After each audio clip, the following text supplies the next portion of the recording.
Hello students, how are you? Welcome to chemistry class. Let's start our today's topic of class 12th chemistry. आज का हमारा topic है Henry's law.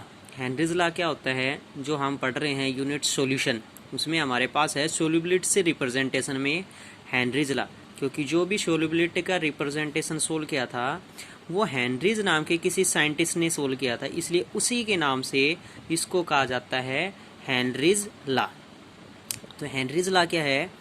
The mass of A gas dissolved per unit volume of the solvent at a given temperature is proportional to the pressure of the gas in equilibrium with the solution।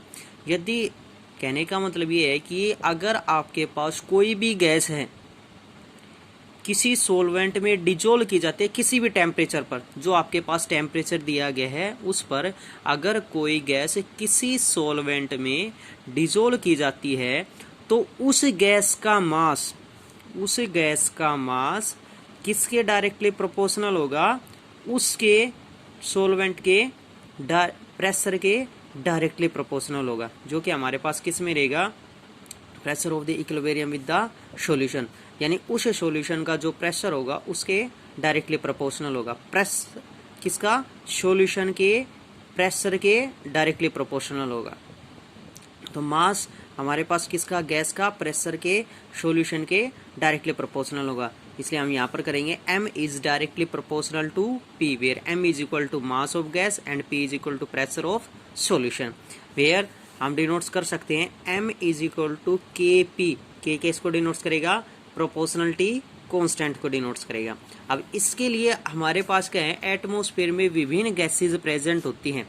अगर हम उनको एक graphical representation में solve करें तो क्या हो जाएगा हमारे पास? जैसे हम एक ग्राफ डिनोट्स कर ले कि एक तरफ हमने सोल्युबिलिटी डिनोट्स कर लिया, एक तरफ हमने इक्विलिब्रियम प्रेशर डिनोट्स कर लिया, तो जो डिफरेंट गैसेज होंगी वो किसी भी सॉल्वेंट में डिफरेंट मेथड्स यानी डिफरेंट इक्विलिब्रियम्स के अनुसार डिजोल्व हो सकती है। ये नहीं है कि सभी की कैपेसिटी किसी भी सॉल्यूशन के प्रेशर के अनुसार इक्वल होगी, सभी की डिफरेंट होगी। जैसे हम फर्स्ट मान के चले कि ऑक्सीजन है, सेकंड हमारे पास नाइट्रोजन है, थर्ड हमारे पास हीलियम है, फोर्थ हमारे पास आर्गन्स है, एक्स्ट्रा जितनी भी गैसेज है, अगर हम अलग अलग किसी को भी डिजोल्व करने की कोशिश करें तो सभी की कैपेसिटी आपके पास क्या होती है? अलग अलग होती है।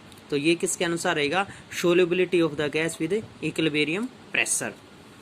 जैसे आगे हम डिनोट्स करें तो क्या हो जाएगा? Mole fraction of the gas in the solution. किसका मोल फ्रैक्शन? गैस का मोल फ्रैक्शन किसी सॉल्यूशन में is proportional to the partial pressure of the gas in the solution. किसके डायरेक्टली प्रोपोर्शनल होगा? देखो, mole fraction of gas, gas का ही mole fraction और उसी गैस के पार्शियल प्रेशर के उसी सॉल्यूशन में क्या रहेगा? डायरेक्टली प्रोपोर्शनल रहेगा।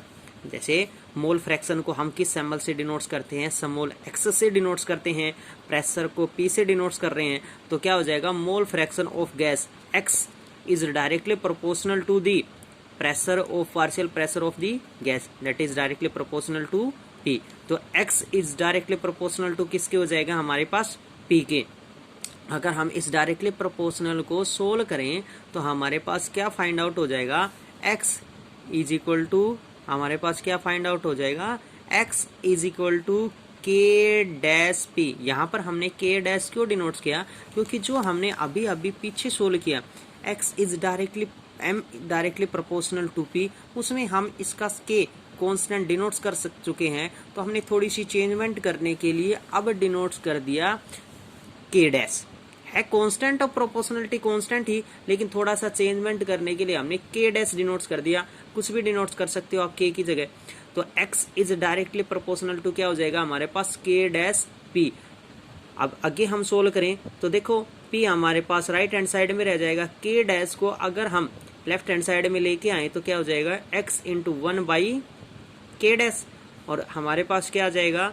p is equal to x into 1 by k dash, और 1 बाई k डैश को हम क्या डिनोट्स कर सकते हैं? कांस्टेंट प्रोपोर्शनलिटी कांस्टेंट डिनोट्स करने के लिए हम इसको डिनोट्स कर लेते हैं 1/k डैश को KH।